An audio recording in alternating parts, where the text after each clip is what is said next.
Atticus, let's begin. Last video में हमने notepad और नोटपैड प्लस प्लस के बारे में डिस्कस किया था कि these are normal text editors जिनको हम प्रोग्रामिंग के लिए सोर्स कोड टाइप करने के लिए यूज़ कर सकते हैं basically.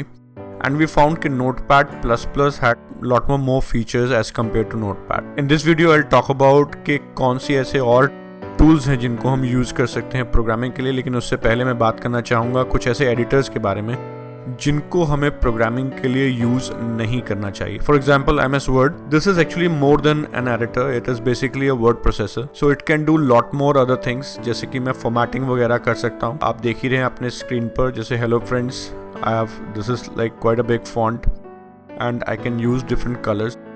But then this formatting also gets saved along with the file, which is basically of no use when the program needs to be compiled.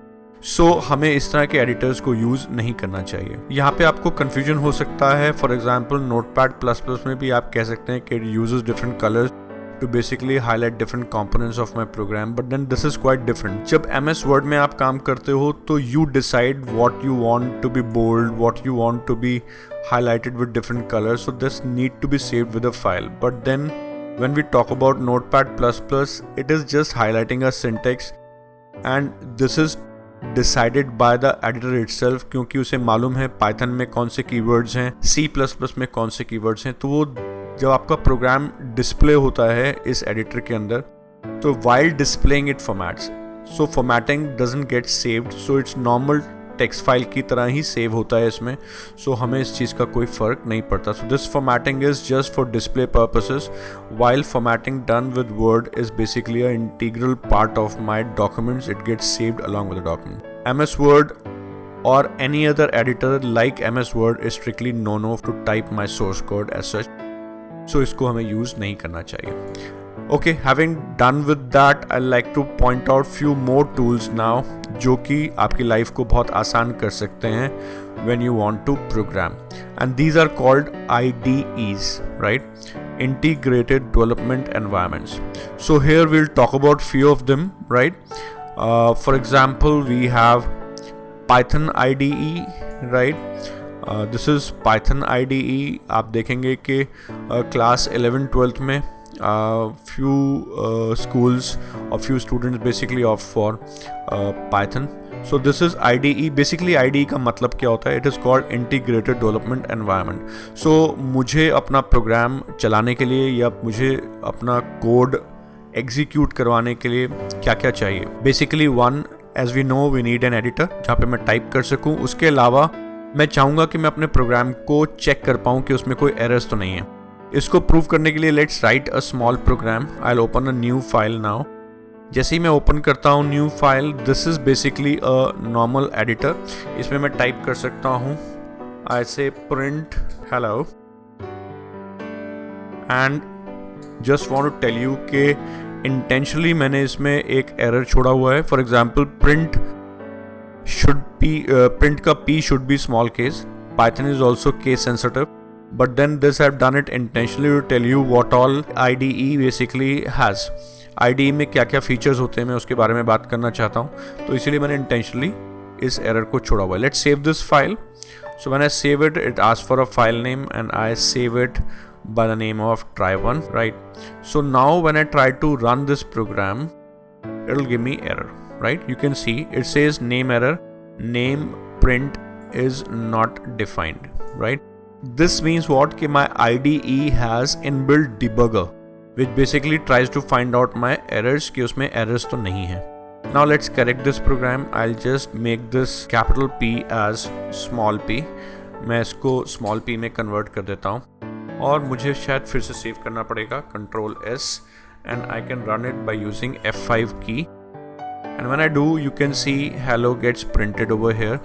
So this means my program has run successfully. So now my IDE, you observe, has one more thing कि मैं अपना programme भी यहीं से चला सकता हूँ, execute करवा सकता हूँ. So IDE से जो मुझे मिलता है इट्स सेम एज कि सपोज मुझे 5 आइटम्स खरीदनी है मार्केट में जाकर और मुझे हर एक आइटम अलग अलग शॉप से खरीदनी पड़े, और वही पांचों आइटम अगर मेरे को एक ही शॉप से मिल जाती हैं तो life becomes more easier, you feel more sorted, right? So same feeling you'll get when you'll be using IDE. You'll get an editor, you'll get compiler or interpreter. We'll talk about what are compilers and interpreters in the coming few videos. But the job of interpreter or compiler for now you can say is basically to convert जो भी मैं code लिख रहा हूँ उसको machine understandable format में convert करना। उसके अलावा मैं प्रोग्राम को रन कर सकता हूँ इसी के अंदर से, right. So this was my Python का IDE. I also have NetBeans, for example. This is an IDE for Java, right? So यहाँ पर ये मेरा एडिटर है and you can see it's much like Notepad++. It has line numbers and I can open and close few different segments of my program to make more room for my code to be visible on the same screen, right? So all those things I can do, but along with that it has a debugger. For example, I'll make small mistake, I'll make this V as capital V. Now Java is also case sensitive language, तो आप देख पा रहे होंगे कि ये red line में अपने आप अंडरलाइंड हो गया. So this is NetBeans way of telling you कि there's some error in this line, right? Now I can run this program from here. This is play button you can say, which basically can be used to run my program, but लेकिन क्योंकि error है तो मेरा programme चलेगा नहीं और वो मेरे को रिपोर्ट बैक करेगा कि there are some errors, right? So you can see one or more project were compiled with errors, right? So I can close it, I'll correct this, I'll make it back small v, and now when I run it, right, I can see for example calc sum is supposed to add 20 plus 50.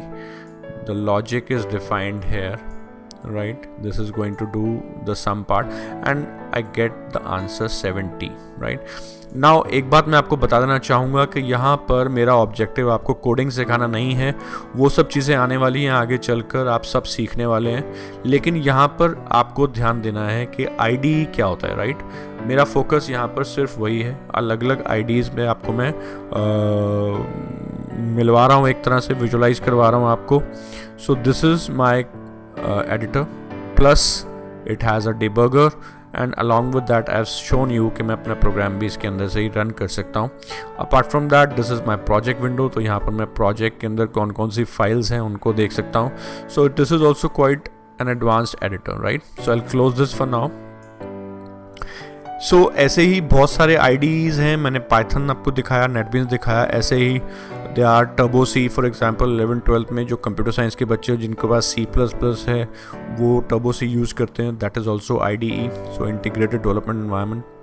आने वाले कुछ videos में हम और कुछ और मज़ेदार बातें करेंगे प्रोग्रामिंग से रिलेटेड, कुछ और दिलचस्प चीज़ें जो आपको पता होनी चाहिए. फॉर एग्जांपल इंटरप्रेटर क्या होता है, कंपाइलर क्या होता है और उनका बेसिक रोल क्या होता है, और आजकल जो नई नई लैंग्वेजेस आ रही हैं वो कौन सी टेक्नोलॉजीज़ यूज़ करते हैं, कंपाइलर्स यूज़ करते हैं या इंटरप्रेटर्स यूज़ करते हैं, ये सब जानने की कोशिश करेंगे हम आने वाले कुछ वीडियोस में. So till then keep watching, keep sharing and keep liking my videos. और जिन्होंने अभी तक सब्सक्राइब नहीं किया है please do subscribe my channel, ताकि जैसे ही मेरा नया वीडियो आए आपको पता लग जाए. You're watching videos which are basically part of my course, freely available on YouTube channel under the playlist Foundations of Programming Fundamentals. So keep watching. Have a nice day. Bye bye.